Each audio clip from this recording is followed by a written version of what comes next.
Today on the Hire Me podcast, I have with me Carley Hauck. Let's jump right in to learn how Carley could be your next great hire and professional connection. Welcome to the show, Carley. Let's start with that very first question. Who are you? Tell us about yourself. Heather, thank you so much for inviting me to be here today. I am delighted. So, my name is Carley Hauck, and I have many different things, many different parts, but probably what's most relevant to this podcast is that I founded a leadership and organizational development consultancy in 2010.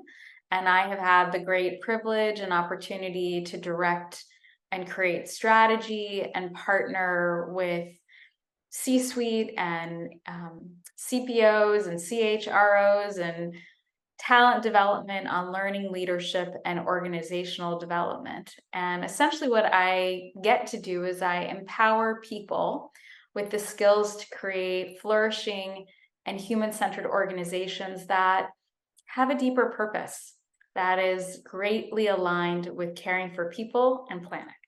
As you are looking out into the world, what type of role are you looking for next?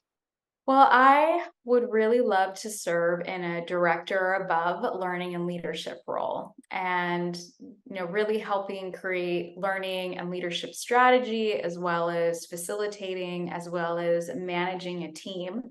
And then from there, my North Star role in an internal position would probably be to either move into Chief People Officer or Chief Learning Officer. Oh, well, what is it that you love so much about this work in L&D? I was reflecting on that before this call, and I actually had an example of it in action today. So, Heather, I am here for transformation. And what that really means is inspiring and even igniting the potential in people, in teams, and in culture so that we can actually really bring our best. And I had the great opportunity today to start working with a senior leadership team. And they are in the very beginning stages of a team. So we have norming, which is usually in the beginning. We have really trying to figure out how we're going to perform, how we're going to storm, but they're in the beginning. And often what happens with teams is they've just jumped right in to their deliverables, to the business objectives before actually creating a foundation for how are we going to communicate? Are we creating a social contract for psychological safety? Do we trust each other? What's our accountability that we're going to have to ourselves and to the collective?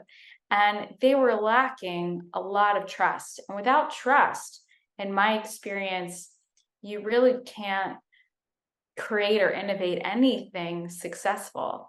And so it was so incredible to see the vulnerability, the direct communication, the talking about what's not working, and transformation was just happening in the room. And I got off the call feeling so nourished and thinking, and I get paid to do this?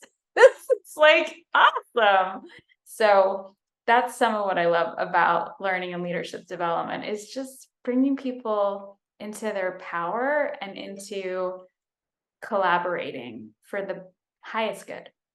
Oh, well, so you talked a little bit about culture in there, but let's get a little bit more specific. So, what is the type of leadership and culture that will help you thrive in your next role and do this work that you love?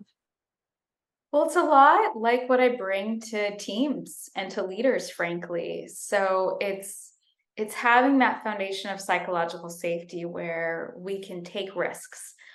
We can share our experiences. We can share diverse opinions that may not be the most popular or the dominant view. And there is no repercussions or punishment or shame or blame. There is humility, there's candor, there's vulnerability, there's empathy. We care for each other. There's a sense of self-awareness, which then fosters a sense of personal responsibility, but collective responsibility. We care about each other's well-being, and we're here to learn and grow. I've thought a lot about that because that's what I try to foster. That feels like a recipe for success. I agree. I like all of those ingredients. Let's bake up that cake. Um, so tell us about the problems that you can solve for companies. Well, typically I'm brought in by senior stakeholders, executives, HR, ops, talent, and they share with me some of their people data and, tell me what their needs are. And I often will partner with them to create employee development initiatives, professional learning, management, leadership, team development.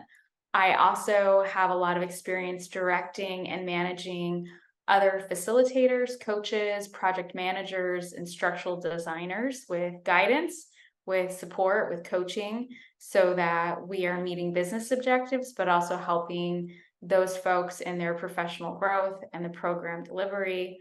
I love facilitating. I've developed over 8 different courses. I was adjunct faculty at Stanford for about 9 years. And so I love, designing different courses and programs around leadership, around team development, and usually for director and above levels. I'm also a bit of a nerd. So some of the things that I solve for companies is really looking at their people related data to help drive better decisions and develop key metrics to understand what the learning and leadership programs are actually adding value for. So that return on investment, is it increasing promotion? Is it increasing employee engagement? Are we increasing leadership capabilities? And therefore there's more internal mobility. So there's kind of all those aspects. I also love to develop and also bring in the values that the company has identified into the leadership capabilities and into the learning programs. I'm also often conducting assessments and focus groups, making recommendations for what learning and leadership can look like. And I'll share an example of how I've done this with a company. So last year, I had the great opportunity to partner with Capital One, and they have been a large client of mine in the last couple of years. And so I basically had a incredible sponsor. She was a managing vice president, and we had multiple conversations as she was entering this new organization in this new role. And she really wanted to equip her directors and senior directors with the tools to lead and to have high team effectiveness. So that was the situation. And then the task was basically partnering with the other VPs and her sponsor and the EA and chief of staff to really create and kick off this 6-month conscious leadership development program, which was very much based off of the framework that I write about in my book, which is on conscious leadership. But it was also very much tailored to their needs. And so it had biweekly group facilitation, executive coaching, asynchronous learning that folks could really tune into when we weren't meeting. And that included podcasts, videos, audios. They had peer exercises that they were supposed to be doing. And again, this was over 6 months. And there were 40 different leaders, and they were engaging in these 90-minute virtual sessions. And then again, all this asynchronous content. And the modules were really about how do we cultivate greater empathy, the coach's manager, strategic decision-making, cultivating accountability, identifying your purpose, communication in teams. These are just some of the things that they were learning. And the results of this program, qualitative and quantitative, were that all of the leaders actually increased 4 out of the 9 leadership competencies, which is pretty amazing because they were only asked to focus on 2. So they kind of doubled what we had asked them to and what we expected them to do. There was a 47% increase in psychological safety. There was a 25% increase in effective decision-making. They really increased their empathy by 74%. There was a 59% increase in self-awareness and resilience.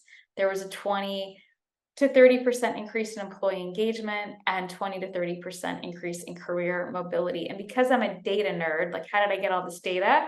We had assessments on their leadership capabilities for each of the one-on-ones, and then for the collective team effectiveness, what was going up. And so that was in the beginning of the 6 months, at the end of the 6 months. And then of course I was talking to folks about what was happening for them in between. And so we got some really great qualitative data too.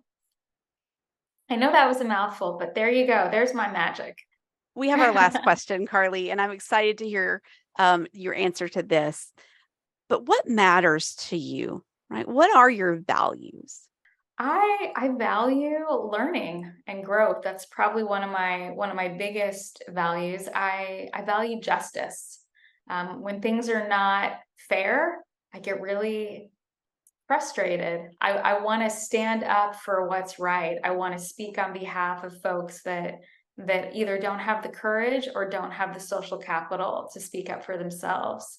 And I deeply care about our environmental ecosystem and that we are supporting the well-being of our natural environment, because if we don't have our natural resources, then we're not going to thrive as people. And so I see that interconnection very deeply, which is why when I look at, the gold standard of companies, Patagonia is doing it right in so many ways, and how they are using their business as a force for good that is just, that is looking at the bigger picture, that is focusing on environmental stewardship. Well, Carley, thank you so much for coming on the Hire Me podcast. It was great to learn more about you and your skills and how you'll bring value into your next role, into all of your professional connections. So if you are watching or listening, please be sure that you connect with her through the links in the description and show notes. And make sure you subscribe, follow, and like our content here on the Hire Me podcast, so we can continue elevating more of today's top talents. Thanks again, everyone. We'll see you next time. Bye.